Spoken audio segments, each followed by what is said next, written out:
Hi, I'm Bert Garrison. We're at Overland Expo East 2019, and I'd like to show you my 1978 Jeep J20. So this J20 has been in our family for 41 years, and I breathed new life in it to make it an overland vehicle. So about 1993, my father called and said, if you don't come get this truck, I'm taking it to the junkyard. And I said, I'll be there as soon as I can. So I restored it in 1995 out of a 1.5 car garage while I was in the Air Force. And the truck sat in the barn and got used for parades about once every other year. Mice started moving into it. I discovered overlanding. I saw Romer's Tomahawk. I don't remember which model it was, but I saw that and it inspired me to build the same sort of vehicle for overlanding, and that's why we're here today. First of all, every light bulb in this truck has been switched over to LED, so it's completely LED. We got JW speaker headlights. All the markers are from super bright LED and they fit perfectly. I did have to wire in some resistors to make the blinkers work correctly, but other than that, I'm very happy with the lighting on the truck. They have a Warren Xeon 12 winch. The truck weighs about 6,200 pounds as you see it right now, fitted out. So this gives me my safety factor for pull capacity with the winch with the factor 55 hook. The bumpers are made by SBF from BJ's Off-Road. They came with the rigid light pockets, and I also had them put in a front hitch, receiver hitch, so we can have multiple tow points if we need it. These shackles and tow points are tow rated, are recovery rated. They're bolted to the bumper's bolted to the frame through to these recovery points right here. Now, have you done any modifications to the suspension? Yes, that's a Rusty's Off-Road 4-inch lift, and then Rancho RS 5000 shocks with a steering stabilizer. But other than that, there's nothing really fancy. It was a spring suspension to begin with, and this just gave me some clearance so I could put the taller tires on it and have just a little more ground clearance. New badging from BJ's Off-Roads, that was nice. They made new J20 badges. Mine were sadly faded and cracked. All right, moving on to the cab. As you can see, it's pretty clean. That's because, once again, I did a frame-off restoration in '95 and I had everything reupholstered. The seats and the door panels. The rest of the stuff I did myself. I painted the dash and the metal on the dash. Then let's talk about comms, because I'm a ham radio guy and I love comms. So we have 3 radios in this truck. We have a GRMS radio.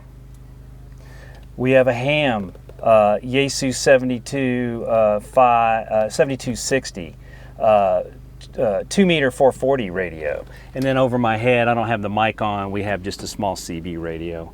So I'm ready for anybody's trail, ride, whatever radio they want to use. This center console was a gift from a friend, and I had it upholstered to match the truck, but it really isn't supposed to be here. As we all know, on our rigs, they're never finished. So one of the things I want to do to this is put bucket seats and a permanent radio console in it so it's easier to use. But I had to add all these switches. As you can see, there's the air compressor.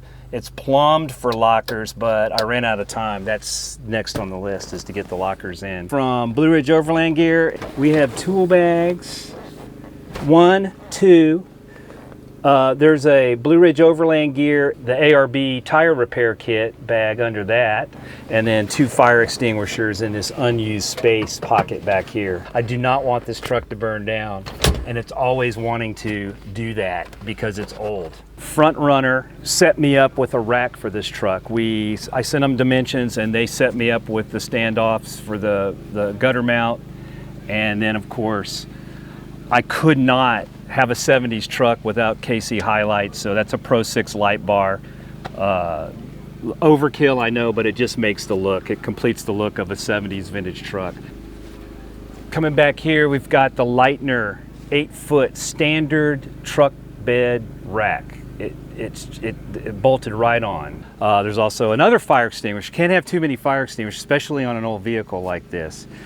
Come around the back, we've got a Snowmaster low profile with the Timbo Tusk extreme duty slider, and that's bolted to the bed of the truck. I like the low profile refrig because it's even with the tailgate. When I shut the tailgate, the fridge doesn't stick over the top. Quick release fire extinguisher. Is there a theme here? Just for the cooking area, because on the trail we'll be back here cooking on the tailgate. MaxTrax holder bolted onto the Lightner rack system. So I got a weather guard box back here, usually for storage of pickup truck accoutrement, but I turned it into my second battery compartment. So we've got an Odyssey Extreme, same as the one in the front. We've got a Pureline 1000-watt inverter, a NOCO Gen 2 dual battery charger. So when I'm on shore power, both batteries get charged through here. This is a fuse block. So instead of trying to wire everything under the dash with the existing fuse block, I added another 10 circuits with relays and fuse circuits to run lights and some of this other equipment. Then we have the ARB Twin Air Compressor, and it runs to a tank in the back of the truck. So I have a 2.5 gallon air reservoir and then chucks on the side, which we can show you. So you can air up the tires from either side, and you can help other people on the trail. That's about it under here. Oh, cooling fan. Had to put that in there just to make sure everything stayed cool if it was under a load. KC Highlight had a special. If you bought a Pro 6 light bar, they gave you so much of a discount on the chase light system. I thought it was cool. It's an added safety feature because these old trucks like this have really weak turn signals. Even with the LEDs, that lens is not good. So this has the center white, amber, and then the red lights, and they're all hooked into the system.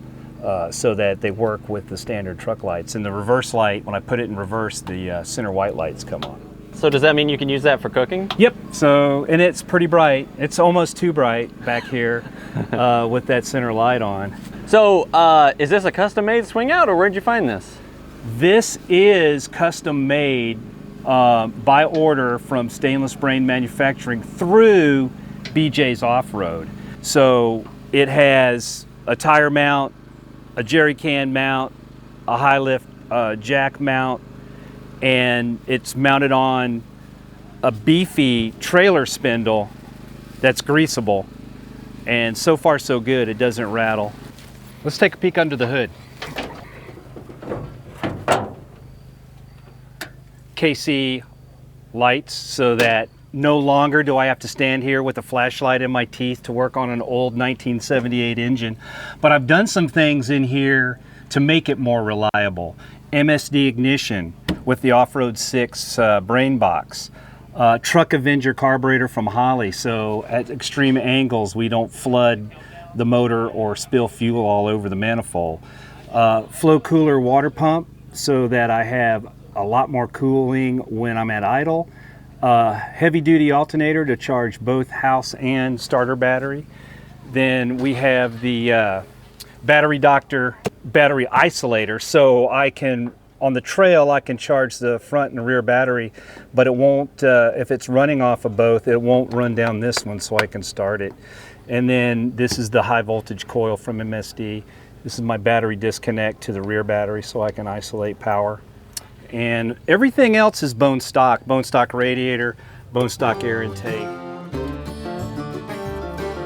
All right guys, thanks for coming out and taking a peek at my 1978 J20. You can follow me on FSJ_Overland on Instagram. Hope to see you on the trail.